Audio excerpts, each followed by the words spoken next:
건강 365 포인트 쏙쏙. 우리가 꼭 알아야 할 부분들을 정리해 드립니다.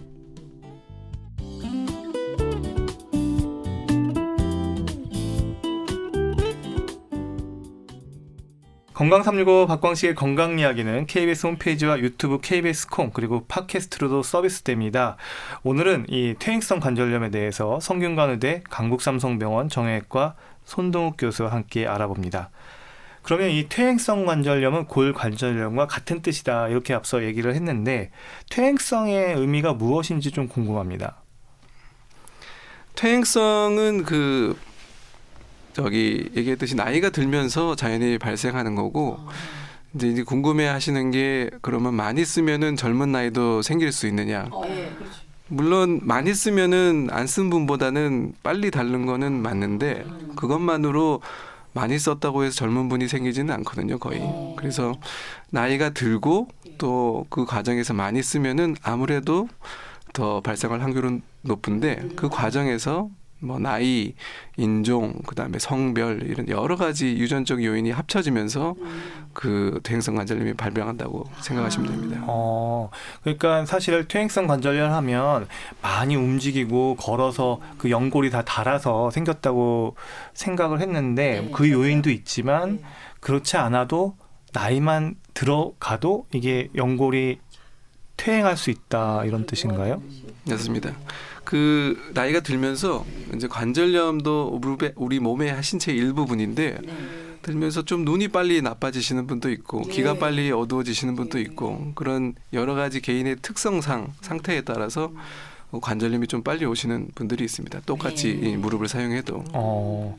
그러면 퇴행성 관절염 하면 그래서 이렇게 얘기를 들어보면 노인들의 질환 그리고 어르신들의 질환이라는 생각이 드는데 요즘 젊은 사람들이 또 좀 스포츠도 많이 즐기고 액티비티가 많아서 혹시 스포츠 손상도 이 퇴행성 관절염에 영향을 줄까요?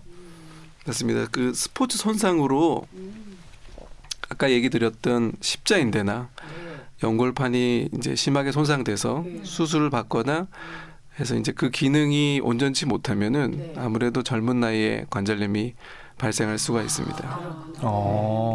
그러니까 기능이 온전치 못하다는 게 조금 잘 와닿지는 않는데요. 그러니까 스포츠 손상은 급성 손상일 텐데 이 퇴행성 관절염은 만성적으로 나중에 서서히 닳는 손상이라는 개념하고 비춰서 조금 안 맞지 않나. 이게 무슨 얘기인지 잘 이해가 안 가는데요. 그래서 만약 예를 들면 십자인대가 손상이 되면은 그 십자인대의 기능이 밑에 무릎이 앞으로 빠지는 걸 막아주는 기능을 하고 있는데 그 기능이 손상되면은 무릎이 불안정해지고 그러면서 그 안에 있는 연골들이 많이 충격을 받게 됩니다. 그러면서 같이 있는 연골판도 손상이 되게 되고 그러면서 그 무릎에 충격 흡수를 해주는 기능들이 제대로 작동을 안 하기 때문에 관절염이 빨리 올 수밖에 없습니다. 그러면 실제로 한 어느 나이 때까지도 이게 올 수 있는 건가요? 그런 손상이 있은 후에요? 그래서 이 가벼운 손상에는 퇴행성 관절염까지 가는 경우는 그렇게 흔하지 않습니다. 흔하지 않고 대부분 심하게 손상되고 수술도 뭐 한 번 받아서는 잘 안 올 거고 두 번, 세 번 여러 번 받게 되고 또 수술을 했는데 또 손상을 받거나 반복되는 손상이 있거나 이러면은 빠르게는 한 40대 초반, 30대 후반에도 올 수도 있습니다.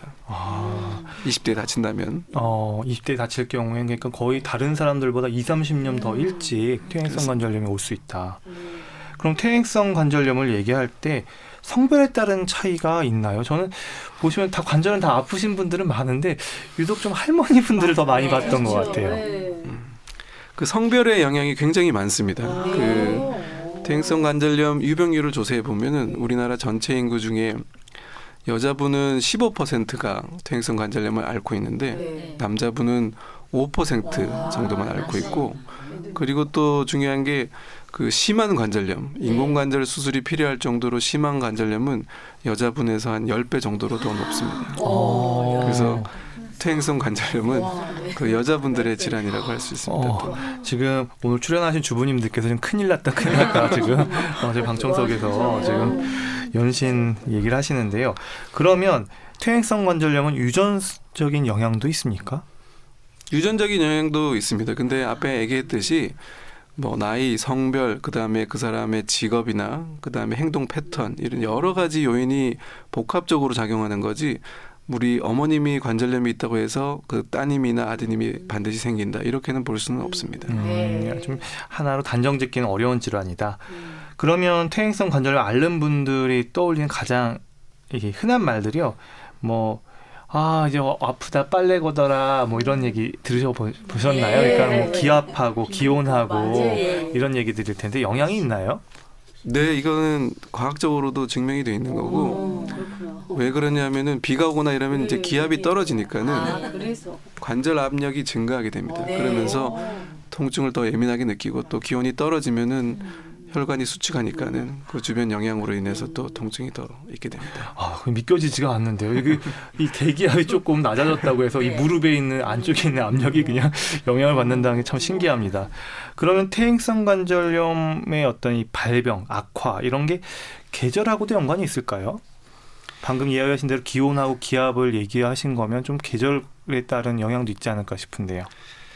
그래서 계절하고 딱 이렇게 100% 연관 지을 수는 없는데 아무래도 기온이 좀 떨어질 때, 추울 때도 아무래도 더 호소하시고 또 계절보다는 이제 여름철 습하고 장마 되면은 저기압이 주로 많이 발생하니까는 그때 주로 통증이 있다고 보시면 될 것 같습니다. 그리고 사실은 오늘 가장 핵심적인 질문이 아닐까 싶어요. 퇴행성 관절염 있는 환자분들 무릎이 아픈데 운동은 어떻게 해야 할까?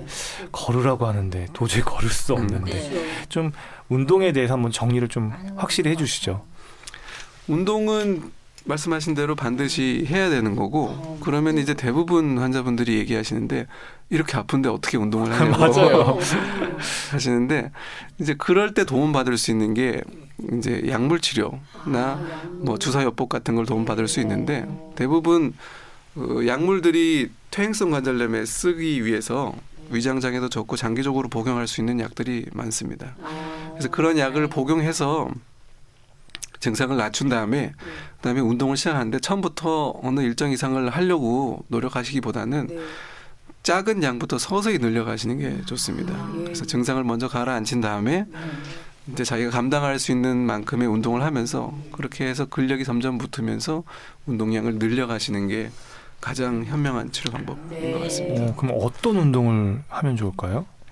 우리 무릎에는 우리가 특히 권하는 운동이 평지 걷기, 그다음에 실내 자전거, 수영, 그다음에 아쿠아로빅 이런 운동들을 권합니다. 대부분이 그 무릎을 많이 구부리지 않고 전체중을 부하하지 않으면서 근력을 키울 수 있는 운동들입니다. 평지 걷기, 실내 자전거, 아쿠아로빅 이 세 가지는 좀 기억해 두셨다가 평지 걷기야 뭐 이게 언제나 할 수 있는 거라서 적용을 해보시면 좋을 것 같은데 그러니까 약간 힘드시다면 약물에 좀 도움을 받아서 그 진통 효과가 좀 사라질 때 그래도 규칙적으로 하는 게 좋다 이런 얘기신 거죠? 네, 규칙적으로 하는 게 좋습니다. 그러면 하루에 이 관절염 환자분들 한 어느 정도 하면 좋을까요? 그래서 이제 복잡한 운동 프로그램이나 이런 걸 자주 반복하려면은 꽤 힘든데, 근데 제가 흔히 얘기하기로는 실내 자전거를 이제 집에서 편히 할 수 있으니까는 권하기는 아침에 밖에 나가기 전에 30분, 저녁에 들어와서 30분 정도 매일매일 반복하시면은 제일 좋을 것 같습니다. 그런데 이게 실제 현실에서 사실 정형외과 선생님을 찾아뵐 정도면 정말 아파서 병원에 간 거잖아요. 병원에 갔는데 도저히 못 걸을 것 같아가지고 간 건데 선생님께서는 약을 주시면서 더 걸으라 이렇게 이야기하시면 참 이게 힘들 것 같아요. 어느 정도 단계에서는 운동이 아니라 어떤 적극적인 개입이 필요하지 않을까요? 그 기준이 있지 않을까요? 그래서 처음에는 뭐 약물을 드시면서 쉬는 게 우선 선행돼야 될 것 같고 이제 아예 못 걷는 정도면은 추가로 정밀 검사 같은 게 필요하실 겁니다. 아마 해가지고 정밀 검사에 이상이 없거나 크지 않으면은 대부분은 쉬는 것만으로도 많이 좋아지니까는 그 판단을 이제 의사나 전문의한테 들으시는 게 중요할 것 같고요. 그걸 듣고 나서는 자기가 좀 힘들어도 큰 구조적인 이상이나 문제가 없으면은 집에서 약 먹고 쉬면은 대부분 좋아지는 병들이 많습니다. 어, 그래서 확신을 가지고 쉬는 게 좋을 것 같습니다. 그러니까 이게 어느 정도의 그 증상이 진행된 건지 질병이 진행된 건지를 의사 선생님하고 상담을 통해서 판단을 해야 된다. 이렇게 알고 계시면 될 것 같고요. 그리고 이제 무릎이 붓고 무릎이 아프고 뭐 붓는지는 잘 모르겠지만 무릎이 아프고 시끈시끈하니까 이제 뭐 냉찜질을 해야 될지 아니면 온찜질을 해야 될지 이거 많이들 물어보시더라고요.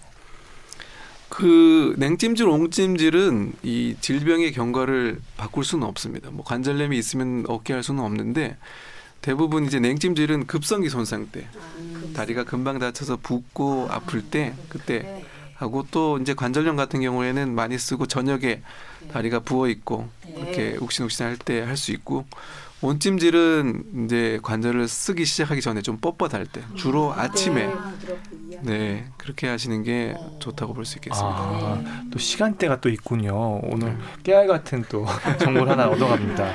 그러면 이렇게 우리가 오늘 여러 가지 이 무릎 관절, 퇴행성 질환이 왔을 때 어떻게 좀 해볼 수 있는지는 알겠는데요. 그러면 이제 시술과 치료로 넘어갔을 때 그러면 어떤 분들에게 시술이나 치료를 권하십니까?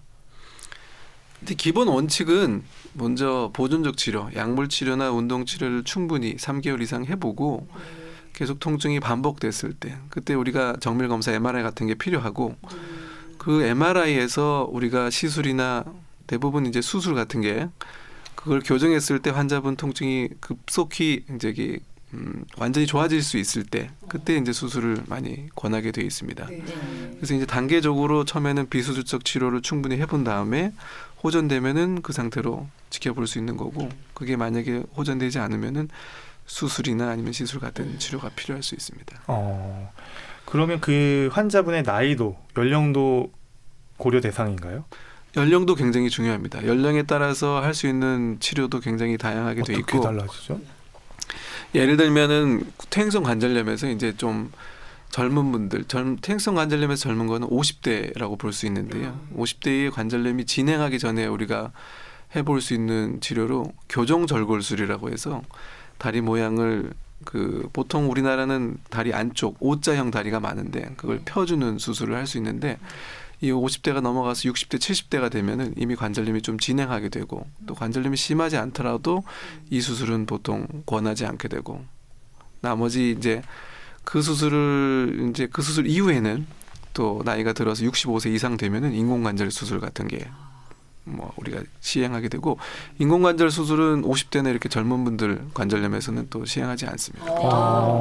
그러니까 좀 이른 나이에 50대에 퇴행성 관절염이 왔다면 절골술을 통해서 좀 교정을 해주고 그 65세가 넘어가는 퇴행성 관절염이라면 인공관절을 고려해 볼 수 있다 얘기해 주셨는데 그러면 관절 내시경 그 내시경을 넣어가지고 뭐 찌꺼기를 긁어준다 이런 것들에 대한 효과는 지금 어떻게 알려져 있나요? 그것도 의사들 내에서도 의견이 좀 분분한 파트인데 그 찌꺼기를 치료해주는 치료에 대해서는 결론적으로는 크게 효과는 없는 걸로 보는 게 맞을 것 같습니다. 왜냐하면은 그 관절 내시경은 주로 치료하는 분야가 인대나 연골판에 대한 치료인데 이 골관절염은 그 무릎 관절에 연골이 손상되어 있는 거기 때문에 거기에서는 효과가 크지 않기 때문에 관절경 수술은 관절염이 있는 환자에서는 신중하게 판단해서 해야 될 것 같습니다. 네. 퇴행성 관절염, 이 시술이나 이런 것도 신중하게 판단하셔야겠습니다.